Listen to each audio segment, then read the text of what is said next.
तो चलो आज की वीडियो स्टार्ट करते हैं कहानी से। एक बहुत ही प्यारा सा गांव होता है जहाँ पर लोग रहा करते थे और बहुत ही खुशहाल रहते थे। प्रॉब्लम सिर्फ इस बात की थी कि जब भी वहाँ पे बारिश नहीं होती थी, जिस टाइम वहाँ पर पानी की बहुत ज्यादा प्रॉब्लम होती थी। बच्चों को खाना नहीं मिलता था क्योंकि खाना बनाने में प्रॉब्लम हो रही है, महिलाएं नहा नहीं पाती थी और बहुत ज्यादा इस तरीके की प्रॉब्लम चल पा रही थी। गाँव के बूढ़े बुजुर्ग एक कमेटी बनाते हैं और जहाँ पर ये चीज करते हैं कि कुछ लोगों को बोलते हैं कि आप सामने से आ सकते हो और आप जब भी गाँव वालों को पानी ला के दोगे, इस काम में हमारी हेल्प करोगे, हम आपको कुछ पैसे देंगे। उसमें से दो आदमी सामने निकल के आते हैं। एक का नाम होता है जय, दूसरे का नाम होता है वीरू। अब जय और वीरू दोनों को ये काम सौंपा जाता है। जय इतना ज्यादा खुश हो जाता है कि उस फट से जाता है, 2 बाल्टियां खरीदता है और झील तक भागता है, वहां से पानी लेता है और ला करके गाँव वालों को देना स्टार्ट करता है और इमीडिएट पैसे कमाना स्टार्ट करता है। इस तरीके से चलना स्टार्ट होता है और वीरू जो सेकंड नंबर पर था, वीरू क्या करता है, उसी दिन से उस गाँव से गायब हो जाता है। पता नहीं ऐसा क्या हुआ कि वो उस दिन गायब हो गया और नेक्स्ट 6 महीने तक वो दिखा नहीं। इधर जय बाल्टियों से पानी ला करके गाँव में बनी हुई टंकी में डालता था और वहाँ से लोग बाल्टियों में पानी भर भर के लेके जाते थे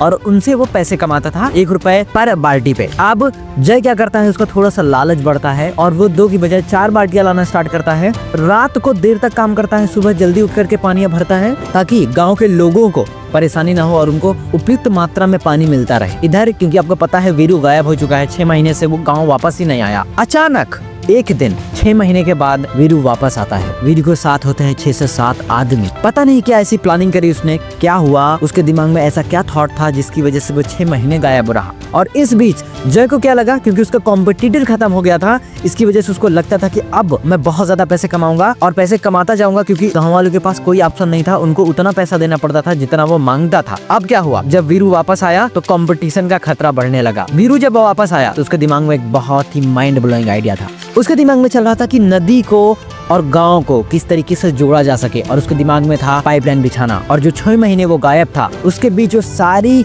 वो प्रॉब्लम्स का सलूशन निकाल रहा था जो प्रॉब्लम गांव वालों को थी। उसने पाइपलाइन से नदी और गांव को कैसे जोड़ा जा सकता है उस बारे में वो लगातार सोच रहा था। वो सारे 6 लोगों को लेके आता है, इन्वेस्टर लेके आता है, कुछ पैसे इकट्ठे करता है और काम में लगता है और 1 साल की कड़ी मेहनत के बाद वो गाँव को और नदी को पाइपलाइन से जोड़ देता है। अब एक दिन वीरू भी गाँव की टंकी पे चढ़ता है और खड़ा होकर के सबको आवाज देता है और बुलाता है और वो सीधे से ऐसे बोलता है क्योंकि उसको पता था कि जय क्योंकि बाल्टियों से पानी लेके आता था तो उसका पानी थोड़ा सा गंदा भी होता था। वो ज्यादा पैसे चार्ज कर रहा था, 1 बाल्टी के 1 रुपए चार्ज कर रहा था और वो टाइम पे पानी उपलब्ध नहीं करा पाता था और वो सिर्फ सैटरडे संडे छोड़ करके ही काम करता था, छुट्टी के दिनों में वो काम नहीं करता था। अब वीरू टंकी पे खड़ा होता है और वहां से चिल्ला चिल्ला के गाँव वालों को बताना स्टार्ट करता है कि मैं आपको साफ और स्वच्छ पानी दूंगा, 24 घंटे पानी दूंगा और 75% कम पैसों में पानी दूंगा। मतलब अगर जय आपको 1 रुपए में पानी देता है तो मैं आपको सिर्फ 25 पैसे में पानी दूंगा। ये सुनकर जय के होश खराब हो जाते क्योंकि अब नया कंप्यूटर था, कैसे कम्पीट करना है। ये सुनकर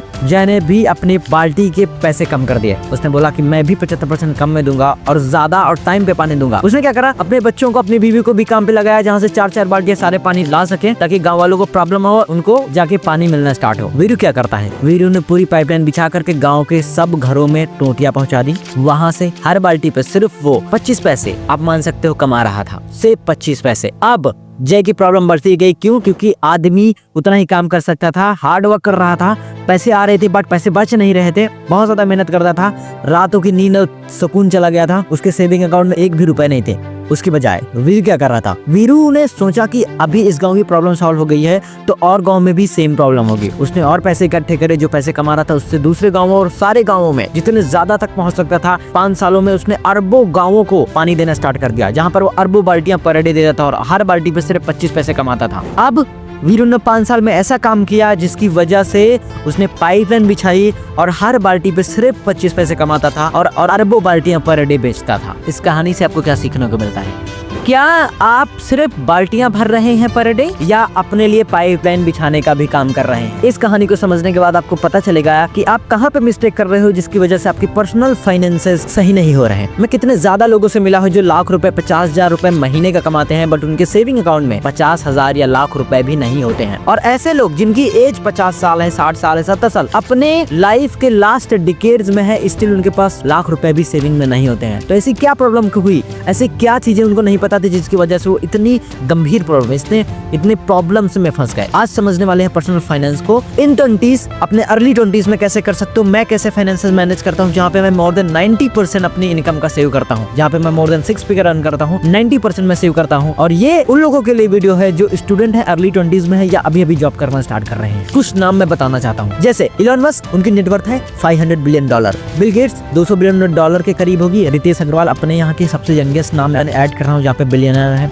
गौतम अदानी, मुकेश अंबानी, या आप किसी भी ऐसे फाउंडर को देख लो, जैक मा, चाइना के जो बिलियनर हैं, ये सारे वो लोग हैं जो स्टार्टिंग में बहुत ज्यादा गरीब थे और आज इनके पास बिलियंस ऑफ डॉलर हैं। क्यों? क्योंकि इन्होंने बाल्टियों से पानी नहीं भरा, इन्होंने पाइपलाइन बिछाई, थोड़ा टाइम लगा, 1 डिकेड तक का टाइम लगा, बट अभी वो अरबों रुपए पर डे कमाते हैं बिना काम करे। आप कैसे कर सकते हो? It is not about how much money you make, it is about how you manage that money. अगर आप 10,000 रुपए भी कमाते हो तब भी एक लॉन्ग टर्म में बहुत बड़ी वेल्थ क्रिएट कर सकते हो। पर्सनल फाइनेंसेस आपके कब बिगड़ते हैं? जिस लोगों के पास पैसे नहीं है, सबसे बड़ी मिस्टेक क्या करते हैं, जो यहाँ पे मैं लाइन बाय लाइन लिख रहा हूँ, जो आपको नहीं करनी है, जो मैंने बहुत पहले सीखी थी। पहला, first spend then they save. पहली प्रॉब्लम ये करते हैं, जैसे उनके पास सैलरी आती है, फर्स्ट वीक में उनके पैसे खत्म हो जाते हैं, क्योंकि उन्होंने पहले से दिमाग में डिजाइन कर रहा होता है कि अगर पैसे आएंगे तो ये खरीदना है, ये खरीदना है, ये खरीदना है। मैं उसके उल्टा करता हूँ। ये टॉप 1% लोग जिनके पास पैसे होते हैं वो उल्टा करते हैं। अगर मेरे पास लाख रुपए आएंगे, मैं उसमें से 90% बचा लूंगा, फिर 10,000 जो बचा, ये बहुत ज्यादा जो जरूरी काम होगा वो करेंगे। अदरवाइज जो 10% बचा, उसमें से ग्रोसरीज, उसमें से जिम की मेंबरशिप, उसमें से रूम रेंट, उसमें से सारी चीजें मैनेज करनी है। तो पहली मिस्टेक आप सबसे ज्यादा ये करते हैं, they spend first and they save last. Second, they buy on emotions. वो इमोशनली बाय करते हैं। आपको एक रियल लाइफ एग्जांपल बताता हूँ। अभी रिसेंटली 2 महीने पहले मेरा मन कर रहा था कि मैं रॉयल एनफील्ड हंटर 350 बाय करूँ, क्योंकि मैं अभी भी साइकिल से ही ट्रेवल करता हूँ, क्योंकि मेरा घर और ऑफिस 3 किलोमीटर के बीच में है, तो मैं पैदल भी आ सकता हूँ। मेरा मन करा, मैं शोरूम जाता हूँ, वहाँ पर गाड़ी देखता भी हूँ, मेरे को बहुत अच्छी लगती है। बस इंस्टेंटली, क्योंकि मैंने कुछ ऐसी किताबें पढ़ी हैं जो मैं लास्ट में रिकमेंड करूंगा, मेरा इमोशनल बायर वहीं इंस्टेंटली बैठ जाता है और दिमाग काम करना स्टार्ट करता है कि व्हाट इज इम्पोर्टेंट। अभी मैं 1,73,000 रुपए देकर के बाइक खरीद सकता हूँ, या 1,73,000 रुपए कहीं इन्वेस्ट कर सकता हूँ, जो कि मुझे आगे जाके रिटर्न देगा, क्योंकि अभी मुझे बाइक की उतनी ज्यादा जरूरत भी नहीं है। इमीडिएट में फैसला करता हूँ, मैं वापस आता हूँ, मम्मी को घर जाता हूँ, घर पे मम्मी को लेकर के जाता हूँ गोल्ड स्मिथ के पास, सोनार के पास, और सेम प्राइस जो मैं बाइक में इन्वेस्ट करने वाला था, उस सारे पैसों के गोल्ड ज्वेलरी बाय करके दे देता हूँ मम्मी को। तो इमोशनल बायर्स होते हैं आप। अब यहाँ पर आप सोच सकते हो, जैसे बाइक शोरूम के बाहर आती है, उसका 20% डिप्रिसिएशन में चला जाता है, तुरंत से 1,73,000 की बाइक 1,00,000-1,50,000 की बचती है, कोई भी बाय नहीं करता उसको। सेकंड, मैंने गोल्ड ज्वेलरी बाय करी, आज मैंने अगर 1,70,000 की बाय करी, आज से 5 साल बाद वो एटलीस्ट नहीं तो 4 से 5 लाख होगी। आप मुझे कैलकुलेट करके कमेंट बॉक्स में बता सकते हो ये डिसीजन कैसा था। थर्ड नंबर पे, they use credit card and over spend. ये थर्ड सबसे मोस्ट बैड प्रॉब्लम है, आप कह सकते हो, और सबसे ज्यादा ह्यूज प्रॉब्लम है अपने मिडिल क्लास या लोअर पुअर क्लास में। जितनी उनकी इनकम नहीं है, उससे ज्यादा का क्रेडिट कार्ड लेके रखा है, और क्रेडिट कार्ड पे चीजें बाय करते हैं। वो बाय नाउ पे लेटर वाली जैसी चीजें यूज करते हैं, जहां पर जो अपनी औकात से ज्यादा खर्चा करते हैं। फोर्थ वन, दे स्पेंड 10x और even 100x more than what they are earning right now. मैंने कितने ज्यादा लोगों को देखा है जिनकी सैलरी सिर्फ 10,000 है, लेकिन वो 1.5 लाख रुपए की बाइक EMI पे खरीद के चले आते हैं, जिनको उतनी ज्यादा जरूरत नहीं थी, उसकी जगह पर सेकंड हैंड बाइक ले सकते थे। बट प्रॉब्लम क्या हुई, दे आर इमोशनल बायर। उनको लगता है कि सामने वाला बाइक से जा रहा है तो मैं भी बाइक से जाऊंगा, नहीं तो सामने वाला क्या सोचेगा कि इनके पास बिल्कुल पैसे नहीं है, बहुत ज्यादा गरीब है क्या। तो वो शो ऑफ में वो सारी प्रॉब्लम्स हो रही हैं, शो ऑफ में वो चीजें गड़बड़ हो रही हैं। Fifth, they buy things they don't need. वो ऐसी चीजें बाय करेंगे जिनकी उनकी जरूरत तक नहीं है। वो एक्सपेंसिव मोबाइल फोन्स बाय करेंगे। फॉर एग्जांपल, मिडिल क्लास लोग ज्यादा आईफोन्स बाय करते हैं EMI पे, मेरे पास भी है सेम, बट मेरे लिए वो आईफोन एसेट का काम करता है, बिकॉज मैं उससे वीडियोस प्रोड्यूस करता हूँ, उससे मैं ट्रेनिंग्स कंडक्ट करता हूँ, उससे मैं कोर्सेस रिकॉर्ड करता हूँ, जिससे मैं पैसे बनाता हूँ। तो ये मेरे लिए एसेट बन गया है। लायबिलिटी कब होती है, जब आपने उसको खरीदा, उसके सिर्फ EMI भर रहे हो अपनी सैलरी वाली इनकम से, या जितना भी आप मेहनत करके कमा रहे हो। तो आपने क्या करा, आपका इनकम आई, आप उस चीज में बाइक दे रहे हो पैसा, हर महीने 3,000, 4,000, 5,000 जो डिप्रिसिएट हो रहा है, हर महीने खत्म हो रहा है। That's how you are running. These are the 5 things जो मिस्टेक आपको नहीं करनी है अपने अर्ली 20s में। जितना हो सकता है कम से कम खर्चा करो, सेविंग पे ज्यादा फोकस करो। एक और कोटेशन है जो आपके दिमाग में शायद ही रॉन्ग इम्पैक्ट डाल रही होगी कि focus on the earning more not saving, बहुत ज्यादा अमीर लोग आपको ये चीज बताएंगे, बट प्रॉब्लम कहाँ पे है? आपको ज्यादा फोकस करना है अर्निंग पे, लेकिन सेकंड प्रायोरिटी रखनी है सेविंग पे, ना कि सिर्फ अर्निंग पे प्रायोरिटी रखनी है, सेविंग पे नहीं। अगर आप लाख रुपए कमा रहे हो तो उसके बाद और इसको बढ़ाने की सोचो ही। फर्स्ट प्रायोरिटी तो ये है, बट सेकंड प्रायोरिटी ये होनी चाहिए कि सेविंग सबसे ज्यादा होनी चाहिए, आपके पास एक बैकअप प्लान होना चाहिए। उसके बाद सबसे इंपॉर्टेंट चीज क्या आती है? सेविंग और इन्वेस्टमेंट में 20s में आप क्या कर सकते हो, या जॉब प्रोफेशनल हो तो आप क्या कर सकते हो। मैंने कुछ चीजें लिखी थी आपके लिए। सेविंग वर्सेस इन्वेस्टमेंट में मैं अज्यूम करके चल रहा हूँ कि आप अर्ली 20s में हो या अभी जॉब करने स्टार्ट कर चुके हो और आप इंडिविजुअल हो, आपके पास कोई खर्चा नहीं है। For example me, I am individual person, मेरे पास सिर्फ है कि मेरे घर में मम्मी पापा, भाई और भाभी और 2 बच्चे हैं, तो इतने लोग हैं जहाँ पर वो अपना खर्चा चला लेते हैं। तो मैं इंडिविजुअल समझ के चल रहा हूँ जहाँ पर मेरे कोई खर्चे नहीं है। मुझे ऑफिस का रेंट देना है, कुछ रिचार्जेस करने हैं और जो एड्स चलती हैं या मार्केटिंग का होता है, दैट्स इट। अभी सेविंग और इन्वेस्टमेंट में अगर आप कुछ नहीं कर रहे हो, सिर्फ जॉब कर रहे हो, तो आप क्या कर सकते हो? पहला, सेफ इन्वेस्टमेंट में क्या होता है जो आपको 100x रिटर्न दे सकता है? पहला, स्किल्स पे इन्वेस्ट करो, कुछ अच्छी स्किल सीखो जिससे आप हाई इनकम कर सकते हो, जिससे आपकी इनकम में ग्रोथ हो, आपकी कमाई बढ़े। दूसरा, डिजिटल गोल्ड में जा सकते हो या फिजिकल गोल्ड में इन्वेस्ट कर सकते हो, जो कि बहुत अच्छा है। सेविंग अकाउंट में एटलीस्ट इतना पैसा रखो कि अगर आपका काम छूट जाए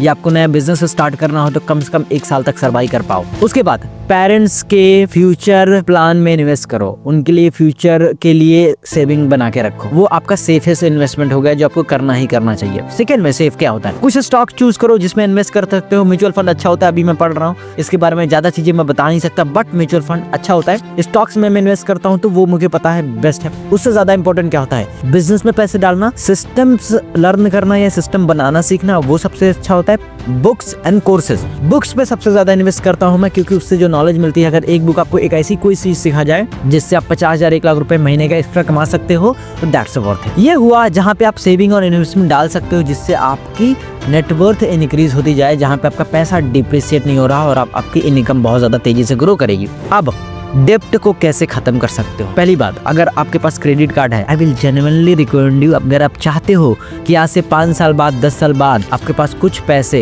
इवन 7-8 फिगर्स में आपके पास पैसे हों, तो never ever use the credit card. Credit card क्या करता है? जो चीजें सबसे ज्यादा इजी होती हैं उसको आप सबसे पहले करते हो। क्रेडिट कार्ड आपको इतना ईजीएस्ट कर देता है किसी भी चीज में खरीदना, पैसे इन्वेस्ट करना, कि आप ना एक बार सोचते नहीं है, जस्ट कार्ड स्वाइप करते हो, नंबर डालते हो, पैसे कट गए, आपको पता भी नहीं चला। अभी हाथ में पैसे होते थे, कर्ज लेकर देना तो इमोशनल ट्रिगर होता है, तो आप नहीं देते हो, बट कार्ड में आपको दिखता नहीं ना डिजिट, तो इसलिए आप लाख रुपए की भी ट्रांजैक्शन कर देते हो, आपको पता नहीं चलता, बट जब बाद में उसको भरना पड़ता है तो आपकी दादियाँ नानी सब याद आ जाती हैं। तो पहले मैं आपको सजेस्ट करूंगा, मेरे पास क्रेडिट कार्ड खुद आया था, HDFC बैंक ने दिया था, मैंने वापस कर दिया उसको 2 लाख की लिमिट के साथ में, उसको वापस कर दिया, क्योंकि मेरे कुछ रिलेटिव्स हैं जिनको क्रेडिट कार्ड अच्छा लगता है। जब मेरे को काम पड़ता है कोई चीज, जैसे मान लो कुछ टूल्स होते हैं जिनमें हम क्रेडिट कार्ड से ही पेमेंट कर पाते हैं, जिनको बिजनेस के लिए यूज करना है, तो मैं कुछ रिलेटिव्स हैं उनके कार्ड यूज कर लेता हूँ और उनको पेमेंट भेज देता हूँ, तो मेरे को बर्डन नहीं रहता कि मेरे को EMI भरनी है सिंपली। तो क्रेडिट कार्ड है तो उसको यूज करना बंद कर दो, अर्ली 20s में तो करना नहीं है, गांठ बांध लो दिमाग में। सेकेंड, कुछ भी ऐसा नहीं बाय करना जो आपके पैसे खराब करता है। फॉर एग्जांपल, इसका एग्जांपल देता हूँ, मैंने ये हेडफोन रिसेंटली बाय करा, इसको मैं कनेक्ट नहीं करता हूँ कभी, मैंने इसको इसलिए बाय करा क्योंकि ये नॉइस कैंसिलेशन है। इसकी प्राइसिंग कितने की पड़ी? 1000 रुपए। ज्यादा ब्रांडेड चीज खरीदने की कोशिश मत करना इन द स्टार्टिंग, अदरवाइज बहुत पछताओगे। ब्रांडेड चीजें नहीं लेनी है, सिर्फ वो लेना है जिससे आप प्रोडक्टिव हो सकते हो। इसको कान में लगाता हूँ कनेक्ट करे बिना, नॉइस कैंसिलेशन खत्म होती है ताकि मैं काम पे फोकस कर पाऊँ, पढ़ पाऊँ या चीजों पे प्रोडक्टिव होकर फोकस कर पाऊँ। तो 1000 रुपए जो मैंने इस पे डाले, भले ही मेरी प्रोडक्टिविटी बढ़ाती है, लेकिन जो 1000 रुपए की एक नोट इस पे डाली है वो 0 हो गए हैं। अब इसका कोई यूज नहीं है, मतलब अगर ये आज टूट जाए या इसको मैं बेचना चाहूँ, इसको 1 रुपए में कोई नहीं खरीदेगा। तो सोचो 1000 रुपए मैंने इसको 0 कर दिया। तो ऐसी जगह पे पैसे नहीं डालने जहां पर आपका पैसा 0 होता है। बैड थिंग्स नहीं बाय करने, फोन बहुत बार फोन नहीं चेंज करना, टीवीज नहीं, बाइक, कार, ये सब स्टार्टिंग में नहीं करना। एक्सपेंसिव क्लॉथ्स, बहुत ज्यादा ब्रांडेड घड़ियां, ये सब नहीं करना, स्टार्टिंग में बिल्कुल नहीं करना। अगर आप ऐसी एज में हो, ऐसी मिडिल क्लास से आ रहे हो जहां पर एक चीज बाय करने में आपकी 10% इनकम चली जा रही है, कभी बाय नहीं करना।